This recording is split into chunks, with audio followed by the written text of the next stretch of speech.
Shares of Apple are up about 3% today following its Worldwide Developers Conference. At that conference, CEO Tim Cook made an announcement about a switch to the chip maker, I should say, that supplies the company. Here's what he said.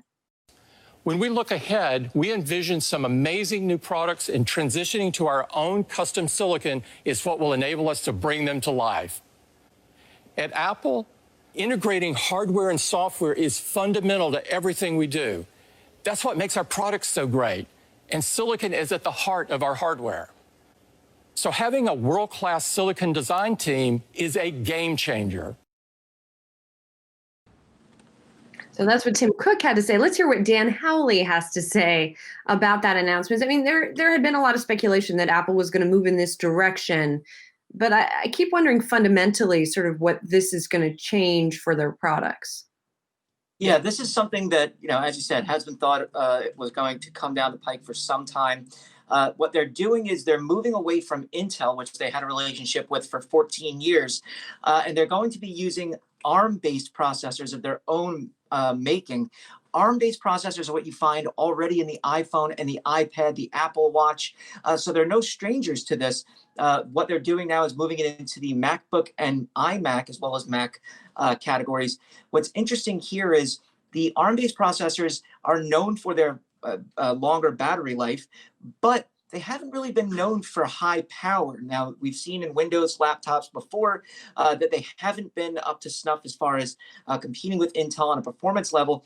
But we did just see, I think today or yesterday, that one of the world's biggest supercomputers or fastest supercomputers is now run by ARM-based processors. So that's not to say that Apple's going to have that kind of power behind it of a supercomputer, but it does show that they can handle that kind of performance. And during the virtual demo that Craig Federighi, the head of Apple's software unit, was showing, he had a computer running an A12Z processor dealing with things like Final Cut Pro, running tandem 3 different videos in 4K. That takes up a lot of processing power, and it was able to do it no problem. So it appears these systems will be up to dealing with the kind of performance that professionals require.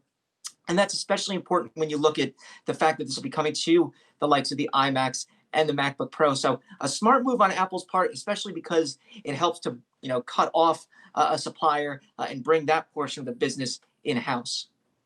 I'm glad you say helpful for professional use, because I was trying to envision a time when I would need to run that kind of capacity and failing for my own personal use. Dan Howley, also they talked about some developments for the Apple Watch, which has sort of early on, I think there was a lot of skepticism about it, but it has definitely gained some steam and been more important to Apple since its introduction. What did they say? Yeah, so they're now adding sleep tracking, which was kind of the last feature that fans of the Apple Watch or people that were even thinking about buying an Apple Watch were really hoping to get. They finally added it, and that's without updating the hardware itself. Now, that's important because of the battery life of the Apple Watch. That usually lasts about 2 days. So when you're looking at something like sleep tracking, where you're going to be wearing the watch all night, you then have to ask, when do you charge it? Apple says that people may want to do it before they go to bed at night, after they wake up in the morning, when they're getting ready, have to shower, have to, get dressed. Maybe they'll have their watch charged then. But it's a feature that will allow you to see how long you slept at night.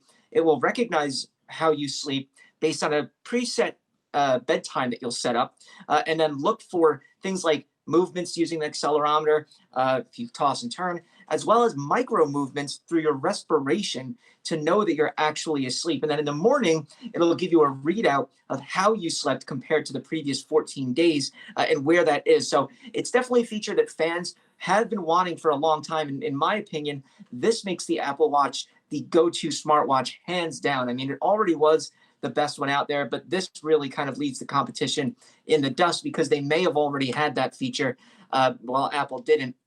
In fact, according to some statista, the Apple Watch has a staggering 55% market share. So there's really nobody close. Samsung has around 20-something%. So it really is just Apple's game now. I don't know, the watch listening to me breathe, kind of cool, but kind of creepy at the same time. Dan, finally, I want to ask you about the latest on stores, because as we know, Apple reopened a number of stores and then closed them again once cases started to tick up in those areas. Is there any update on that? They haven't really given us any update. Obviously, they're closing those stores, or they closed those stores in 4 different states. I believe it was Arizona, Florida, and North Carolina and South Carolina, just out of abundance of caution, because we did see those spikes in COVID-19 cases. They had previously closed stores in mainland China when the outbreak had initially started. Once they opened those, they then closed all other stores outside of mainland China throughout the world. And then as U.S. states were starting to slowly reopen, we saw Apple kind of roll that out as well. But now they need to close those stores again. It'll only be a matter of time before we may have to see additional closures. We're looking at obviously huge spikes in California as well. Southern states are dealing with this, so we may see more closures in the future. Hey investors, Zach Guzman here. Are you interested in learning more about the markets and getting the latest financial news? Well, then click right here to subscribe to our Yahoo Finance YouTube channel. Get the latest up-to-the-minute market analysis, big interviews in the world of finance, and information on how to manage your money every day wherever you are.